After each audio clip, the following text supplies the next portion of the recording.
Welcome everybody back here at Veil of Sound, and welcome back to another episode of our random show where I am just hosting and where our musical guests will be interviewing each other. Um, I'm very happy to do this because A, it's one of my favorite things, and B, I have two wonderful musicians here on the show. So I have Guro from Moe, and I have Ole Ulvik Rokseth. I hope I pronounced it correctly. Otherwise, I'm not Norwegian. What do I care? From Saver, but today talking because the both of them did a collaboration between her band and his other band, Hymn. So first of all, thanks for joining. Thank Thanks you. for having us. Very cool. And before you get to ask each other a question, just to clear it up, correct me if I'm wrong, but the piece that you worked on together was commissioned for Hostsabat, right? Originally, but then things seemed to take longer time than you think. And Okay. then we found another festival that wanted it. Yeah. That there were more people or more festivals that wanted it. I can imagine. Yes, definitely. Um, um, because first of all, because of the two of you, and also because of the thought what both bands could do together. I think in and of itself is a wonderful idea. But of course, for all those people who were not able to attend, will we ever be able to listen to the music you wrote in any Yeah, shape or form? definitely. Yeah, hopefully. Yeah. That's Yeah. the plan, at least. Yes, for Yeah. sure. For sure. Cool, wonderful. Finding the time first to record it and then do gigs. Yeah, of course. So then I step back for a moment and shall we say ladies first? So, Guro, your first question for Ole.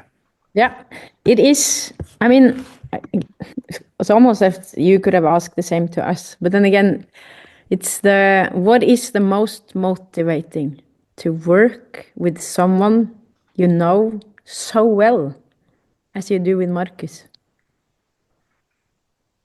Or yeah. Well. I mean, first of all, after playing together when you played as long as we have, only the two of us, then you sort of you create this sort of language, I guess, that takes that's sort of only we understand. And so when we sort of write or play together or just jam, we can just look at each other and we know, we just know. It's sort of a language that doesn't need words in a way. So that's been really helpful, like in the writing process, where sort of I don't have to use a lot of time to explain a riff or my sort of idea or whatever, because we sort of just we understand each other really well, and that also feels like when we play live as well, we can sort of improvise and we can do stuff that's been something that's made from playing only the two of us for as long as we have. So I think that sort of bond is one of the coolest things that's really special. Yeah, I could definitely feel that when we were working out the music. Yeah, and that's the fun thing when you do this with other people. They're like, what just happened? I don't understand. How did you figure out this? Whatever. And we sort of we had the same experience with you guys. We saw that you communicated exactly this in the same way, except we didn't understand anything of it, sort of. So it's really fun. It's really special, at least, to have that kind of bond.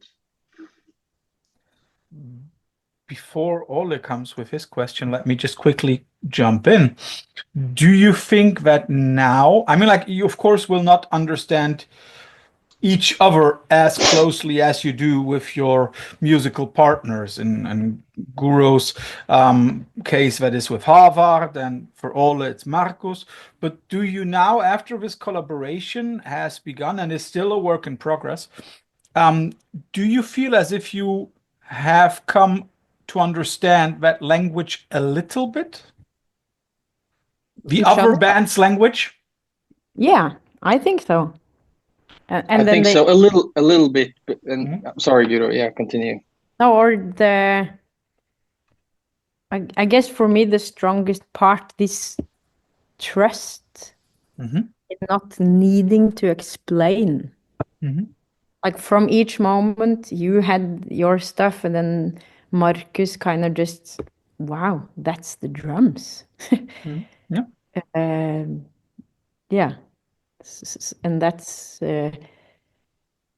and obviously by this way it became our music, Mm-hmm. not the one and the other's band. Of course, I mean, to play it just one time feels like a robbery, having spent some time. And then I agree with that. You could play like Yeah. close to my hometown. That would be a nice coincidence then, yes. Mm-hmm. I think as maybe at least for us, there's like a lot of stuff that Guru and Håvard like communicates that we can't understand, but just like Guru said, the understanding that they have their own language and sort of respect that they have their way of doing things, and we have our way, and just meeting with that mutual respect is really, I guess that happened really quickly, I believe, and just the joy of just finally meeting up and playing the things we've been talking about, and because Yeah. me and Marcus are really big fans of MoE, so it's been really cool. It's not, yeah, like I guess the beginning of this also was because they asked me for the that's the breach. Yeah, Breach Us, or the last Hymn record. Yeah. Yeah. And I haven't been getting questions like that. Like, can you write lyrics and also like a melody for a song for him? And I was like, wow, that's super cool to be given that opportunity to see myself in this other constellation. And also like from also, of course, like you had an image of what I could do. And of course, when listening to something, I got my ideas, and then but then to kind of the expectations and interpretations, how they got to just balance off each other, and it became this thing, which was so then from this starting point, it was like, okay, here's something we should work more on. For sure. And also playing it live when you joined us on stage, it was like, this just makes total sense, and it was just natural, and yeah, you nailed it, so to speak. I remember getting the tracks from Guro, like the vocal tracks and her ideas, and I remember just saying to Marcus that that's exactly what we wanted, sort of. And so it's really fun to work with people that has their own like musical language, like Guro and Hoa has, but also sort of meets it's not like I mean, it meets our not expectations maybe, but sort of, we just really loved the things that she sent, and it was, for us, it was like the exact idea that I've had in mind. So it was really, and just bringing it to the next level with the effect she does, it was special. I just remember when I recorded it that my mom's dog came. I was at my cabin and I was like screaming and doing something really, and the dog came and were so confused and by my side, just to kind of, it's okay. Yeah, you're going through something. Yeah, It's just her job. It's just her job. Yeah. So, Ole, your first question for Guro. Let me put this up. Yes. Let's see here. I haven't really okay, let's see. I'll do the first one then. Yeah. So you let's see. Sorry. No problem. Okay. Yeah, because you and Håvard is really a really big inspiration for many, and because of yours, you have this strong dedication to your music and to your art. And we were wondering if you've ever talked about or considered a totally different path in life. It has been too much to do, or it's never been a subject, definitely. I think the desire to do music is just the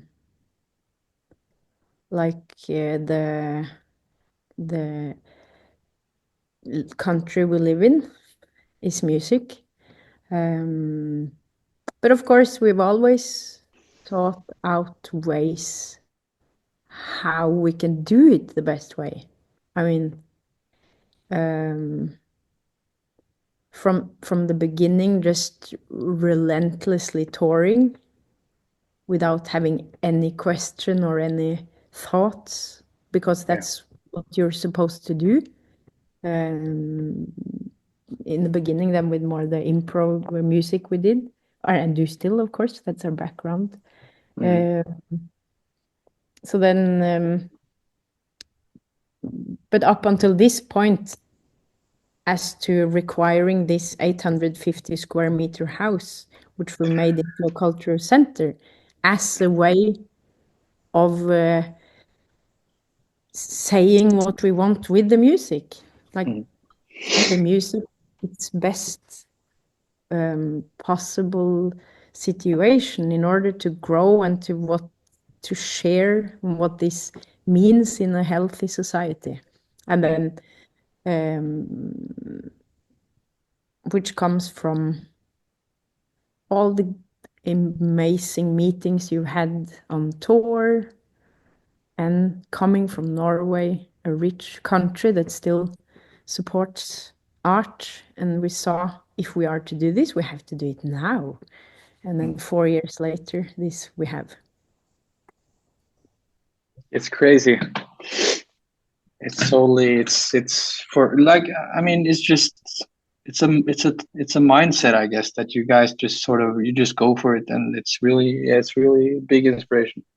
But it's nothing else you can do in a way, when also being, of course, your life are made out of the decisions you take, and ours has been, both of us, this thing of wanting to do music, finding this path, and then regardless of what that choice is, what you have chosen to do, I mean, if you don't do it the best possible way you can, why do it? It's this thing of that's the drive, I guess. Yeah. Like all or nothing, right? Yeah. And then and yet the very trust or not trust, is always doubt in process when you don't trusting doubt in the process. Mm-hmm. But I guess it's Guru, you have now mentioned quite often the opportunities that you are given by the state that you live in, by Norway. But apart from that, how Norwegian would both of you consider your own bands? Is there something typically Norwegian in it? there you go. Yeah, you Oh, got sorry. cut off. Sorry. So let's ask again. So when looking at the bands, or when Guro just explained it, she said like you described the benefits of living in Norway. So then the other question must be, apart from those benefits, how Norwegian is the music you make? Is there something typically Norwegian in it?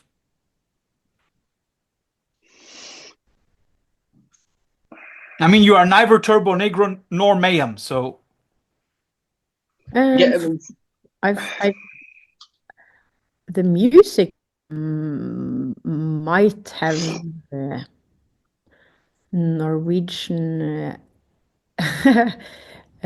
threads to it. Our energy does not. We are kind of a band. Or that's my interpretation. Like, because of all this energy we have, it's somehow that people can't pass by this energy.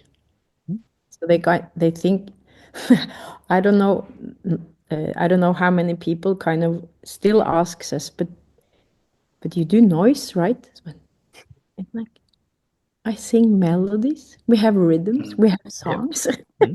so, so then, yeah. So I don't think perhaps our music can have traces of Norwegianness, like Noxact has been a very, but our energy, no. And Ola, what would you say for him? Are there can't Norwegian I, elements to it? I can't say it is, to be honest. I mean, I accept like we were really at first we were actually called Urskog, the project that we started, which means what does it mean in English? Guro, could you help me out?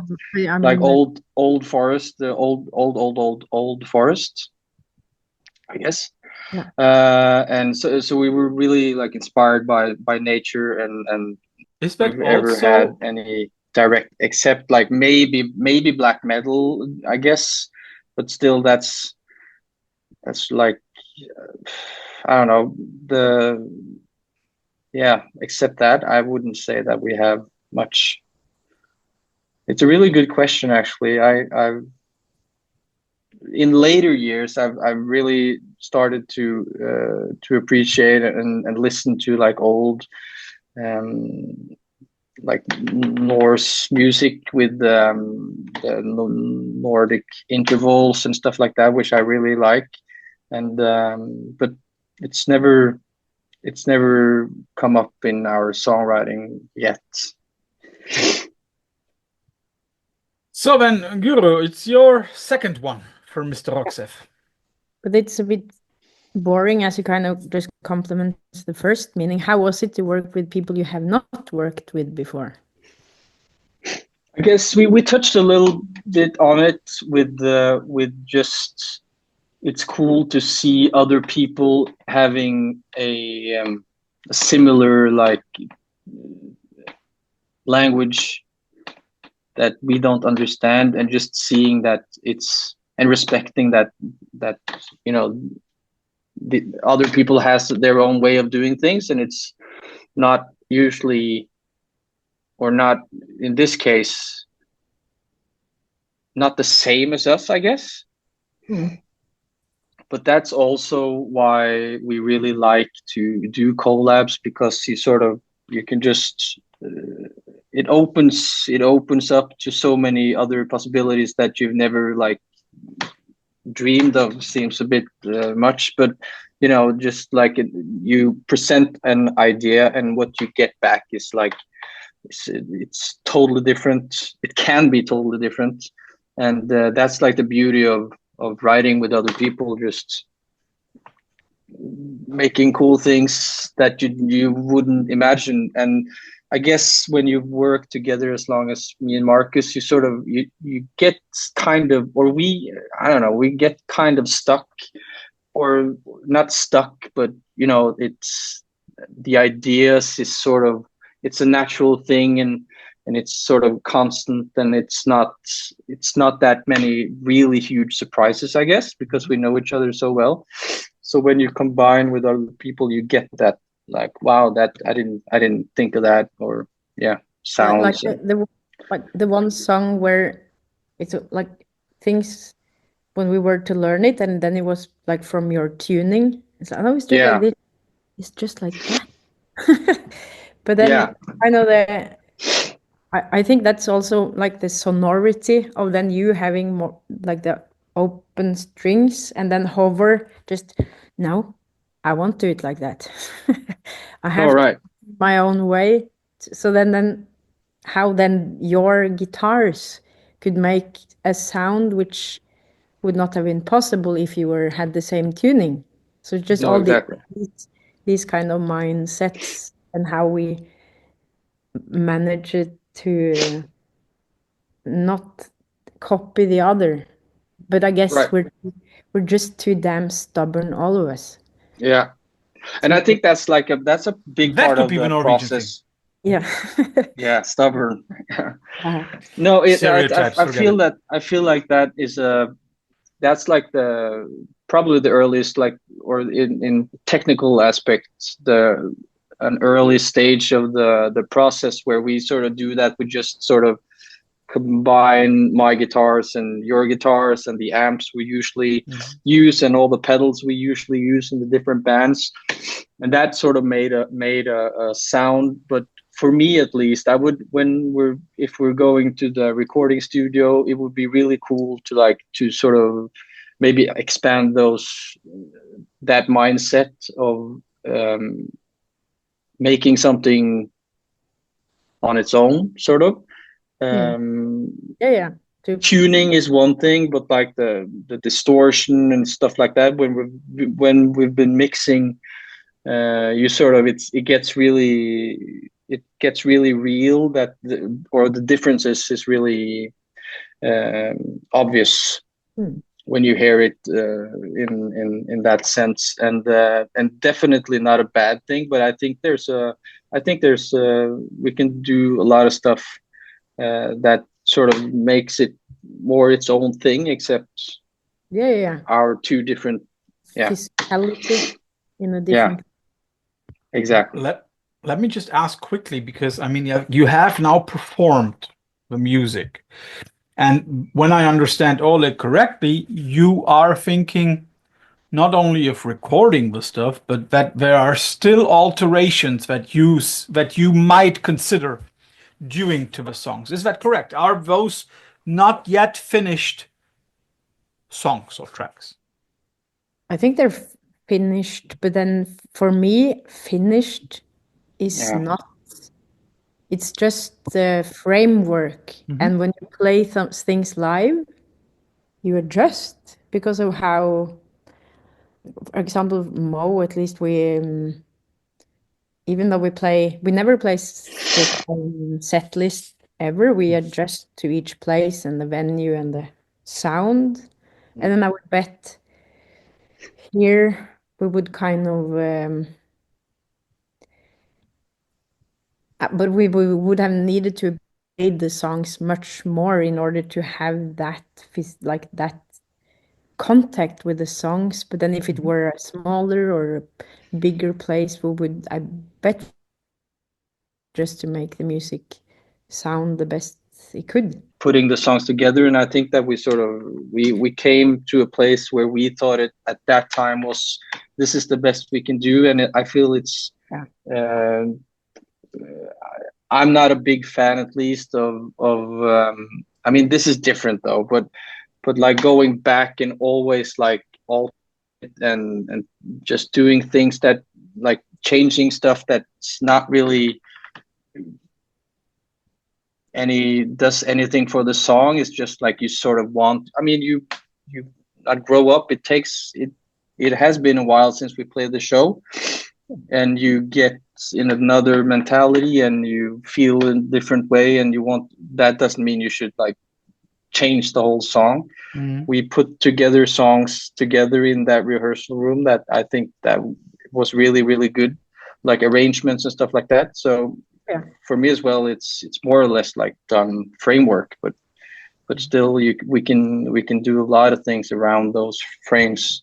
We also had more ideas. We might also add the song. Yeah, definitely. Yeah. We had a So lot of Ole, material at one point. okay. So we already get like new stuff. We might get new stuff that you have not performed. That's always a good thing. Ole, your second question. Yes. Yes, you guys have stated that playing live is a lifestyle. What do you mean by this, and how does it shape your approach to doing gigs? I guess perhaps I meant, or perhaps playing live, because everything in life, or everything I do in the other part of playing gigs is to play gig. So in that way, the whole life is centered around it. And then I guess how we chose, I don't know how, if our touring just became the most important thing in how we could develop as musicians, or and then like I guess like the band was formed in 2008, and up until 2012 we kind of did Europe and Norway, but then 13 was the first tour we had in Mexico. Right. And that's kind of how the world turned upside down. And then the acknowledgement, or the that our music could make this energy. I didn't know. It's always been like the different kind of struggle, like struggle to get gigs. You tour and it's a struggle, or that's in Australia, the duo called Dead, they call touring the uncomfortable holiday.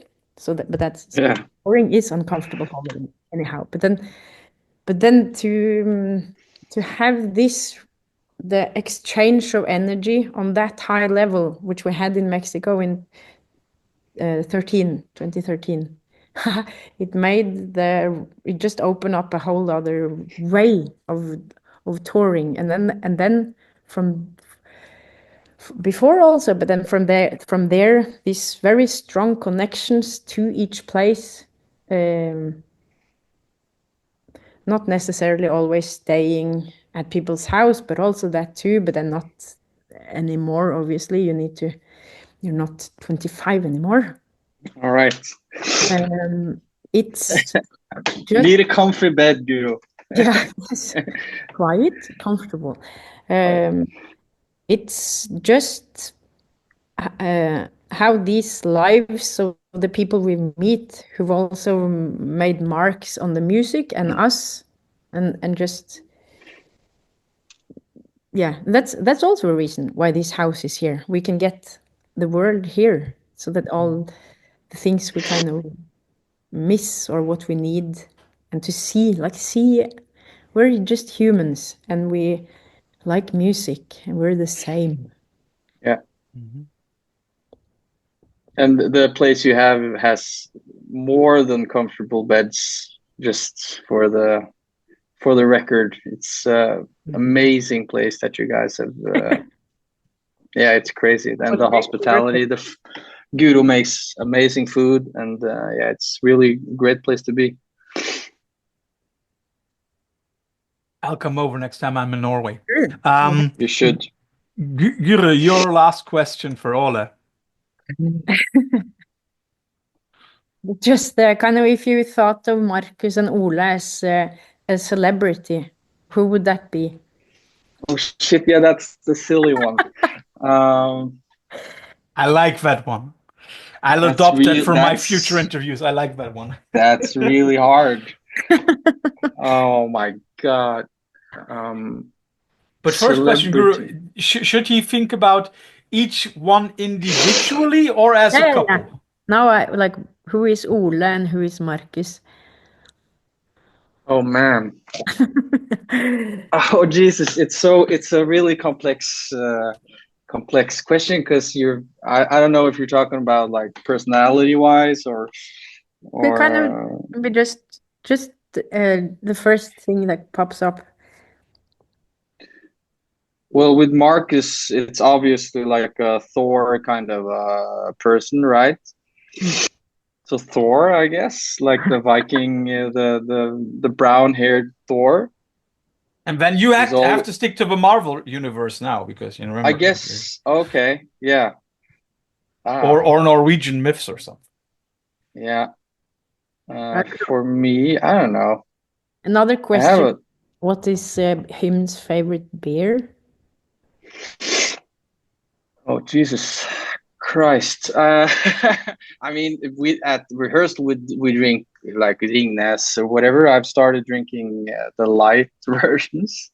Just it's less carbs. Yeah. Marcus keeps on trucking on the regular ones, but I don't know. Just we really enjoy like a pilsner, like a light pilsner. That's what you usually get in the bars here in Oslo or in Norway.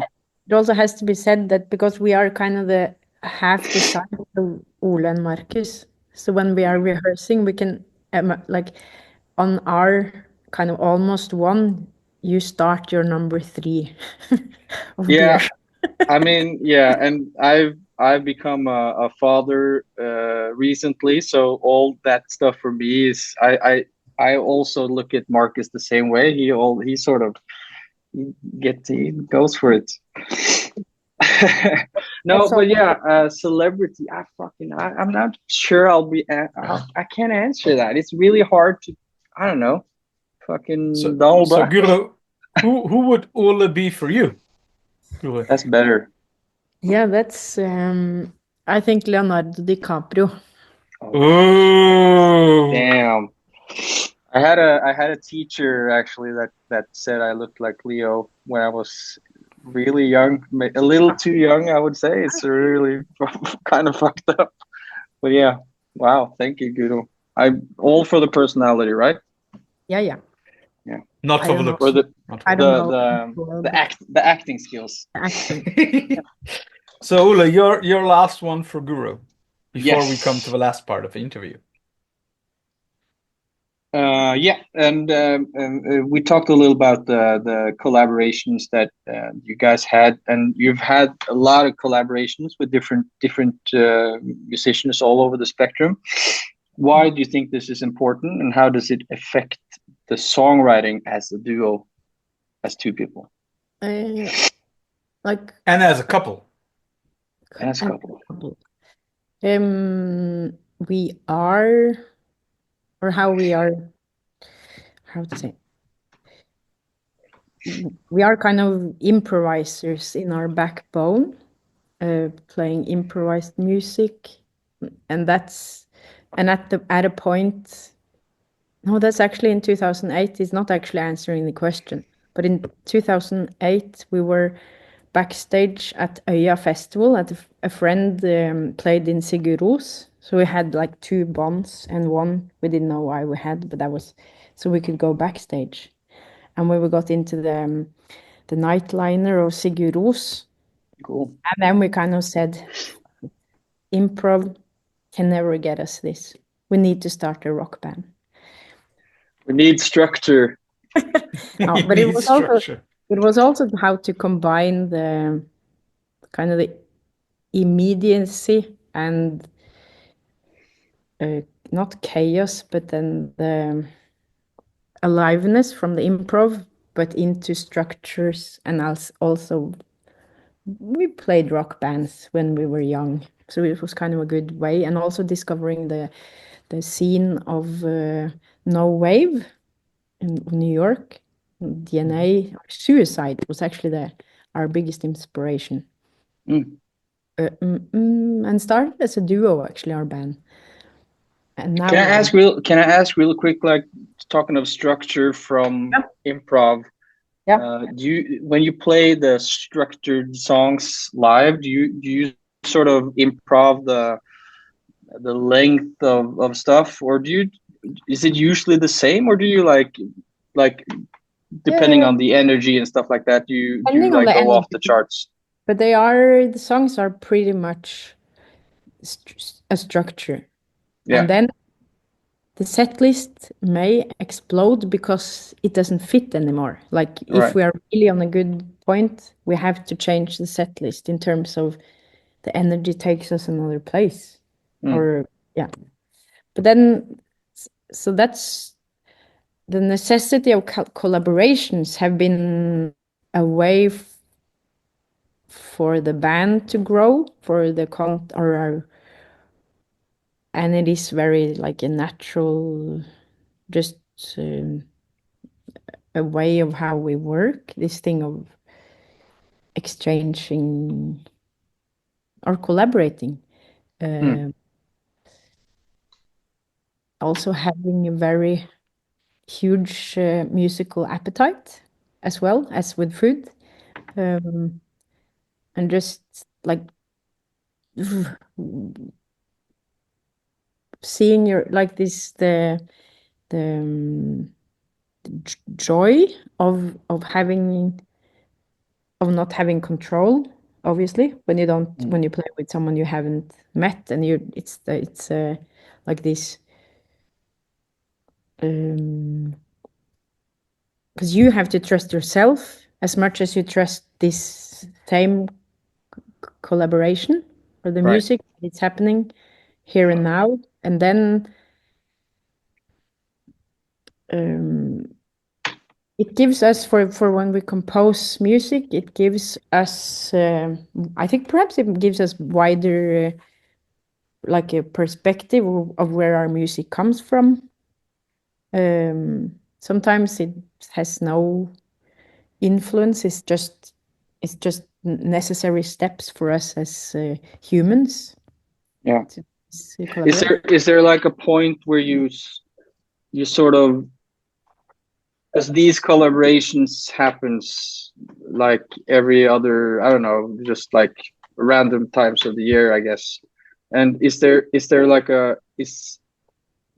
is it at a point where you sort of feel restricted or something as to that you sort of reach out and want to collab with someone because of like the restrictions you sort of have? Is that a thing, or is it just a random, you just randomly want to work with other people? You know what I'm saying? I guess it comes from, and also why or how collaborations came about. I guess it's from a same kind of energy and curiosity, and like with every the 3 or 4 last times we've been in Japan, we've collaborated with Keiji Haino.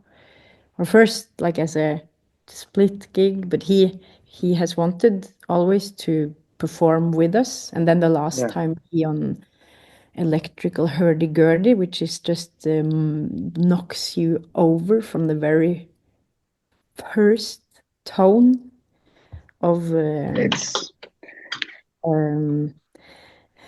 and then the collaboration, it's also a Japanese, it's also, I think Haino stated that's his favorite drummer, Ikuro Takahashi, which we toured with in Europe and which we will tour with now in Japan.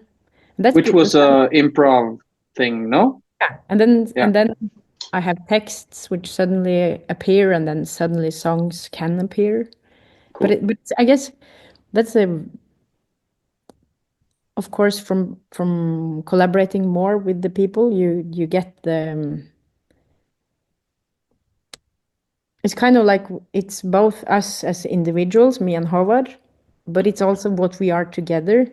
And then the understanding of this other music which we are creating with this other person. Like a lot with Mette Rasmussen, the saxophonist, and also like friends in Mexico. He's amazing. It's called Oscar Escalante. Like he's building amazing instruments, and also has this just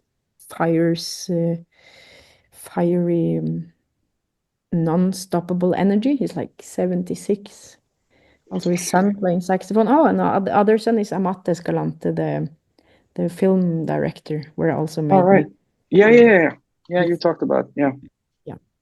it definitely sparks lots of inspiration. But it's definitely not as playing covers of songs, but it's something about the knowledge people have. Yeah, exactly. Just doesn't matter if they're famous or not, or it's just it's just so damn interesting. Yeah. But that is something that I wanted to ask, because while listening to both of you, I had the feeling as if for both bands and for both you as individual musicians, one of the important thing about not only doing collaborations but also generally doing music seems to be learning, not only about your instrument but also about a lot of other things that go along with making music. Is that something that you say, like, okay, learning is part of my musical and personal DNA? I can say that for sure. Yeah. It's for, I mean, process. That's like the learning process and the writing process and like the meeting new people and communicating and all that stuff. That's really, that's a big part of the whole thing, and really, you know, you sort of many times you can't wait to have the song done and play it live and record it and have it mastered or whatever the final product. But it is for sure the whole process before, like, making the stuff, that's for me really, that's when you learn about yourself and others, and that's a big part of the experience. Yeah. And then sorry, I forgot something in the oven. Oh, fuck. No. So this is live, people. No, we'll cut it out. Cut that out. I'm sorry. So is your kitchen burning or? No, it's the beets are a little bit dark, but that's all good. More flavor. More flavor. So, but I take this, I won't cut it, and I'll take it as the intro for the end of every Veil of Sound interview, because at the end we always ask our interview partners like things like, what do you prefer? Coca-Cola versus Pepsi, red wine versus white, Australia versus New Zealand, AC versus DC, a real politician versus an idiot in the White House, something like that. And I'll take it because we now have dropped the idea of food so often, you know, Guro being a good cook and all the burning stuff in the kitchen. Not so good cook. Oh yeah. So which vegetable would you prefer to eat right now? Cabbage or cauliflower? Definitely cauliflower. It can be made in so many extraordinary variations. Ole? I think I'll go with cabbage, actually. Like as a condiment or like a salad thing. It's really good. I love cabbage, both like red cabbage and white cabbage, all of it. Yeah. With which famous guitar player would you rather collaborate? And I know that one of them is dead, but just for the sake of the idea, would you rather collaborate with Prince or Eddie Van Halen? Wow. Yeah, let's go big. Hard. That's really hard. I bet it would be amazing to work with Prince. Yeah, I'm gonna say Prince as well. Just for the sake of the bass and the guitar he has, that's funny looking things. No, but Prince, yeah, I think so. Which one do you think is the bigger cultural icon in Norway? Not in general, but in Norway. Grieg or Munch? The composer or the artist? The visual artist? It is the biggest. No, must not be the biggest, but which one do you think is more influential on Norway for you? I think Munch is the most influential, but people don't want him to be because of his truthfulness Mm-hmm. described us. Mm-hmm. But I bet the majority would say Grieg because he just made things pretty. Mm-hmm. Ole? Oh man, I'm gonna say maybe Munch as well. Yeah. Also something that a lot of people don't know. I mean, like Munch is, we all know the Scream, right? But I read a few years ago that there is not one Scream. There is one that he later then said, okay, that is final version, but that there are like dozens of other versions of it, like a lot of different stages. Yeah. And picking up on one of the bands that Guru just mentioned, I'll give you two highly popular and I also think highly important bands. Sigur Rós versus Radiohead. Which one would you rather listen to right now? For me, Radiohead for me. Sigur Rós for me. Okay. Can you both explain why? I think I get too tired of the rhythms of Radiohead. It just Okay. come on, give me something more. And Sigur Rós would open up a bit more That's true. wider That's true. spectrum. Ole, why would you choose Radiohead? I just listened to Radiohead more than Sigur Rós, and I don't know why, but there's something about the Icelandic. I'm not sure. I think there's one like a weird experience I have. I hope she's not watching this, but she's from Iceland, and she once we were on a bus ride for like 5 hours, and have you listened to Sigur Rós? It's really beautiful. They sing in Icelandic, and she sort of sat Which is there not always and true. okay, gotcha. But that record was in Icelandic, and she Interpreted. yeah, all the lyrics while I was listening to the song, and she was like, yeah, that means that, and yeah, he's saying that, yeah, the skies are really blue or whatever he said, and I think that maybe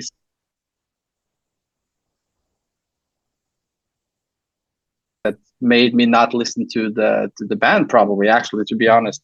But yeah, that's why I say Radiohead. She's probably not going to check this out.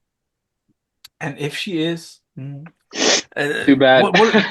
Didn't they invent a language like for one of the records or so, like Hoppelandish, something like that? I think I've read that somewhere. So, Guru, Ole, thanks for the time. Thanks for your great questions. That's always nice to see that people invest time in this.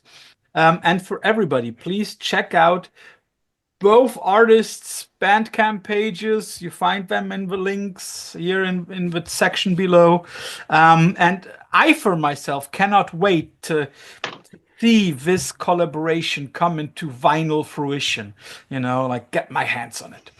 Thanks for all your time and enjoy the rest of your day. Thank you. Thank you. Thanks for having us. Thank you for doing it.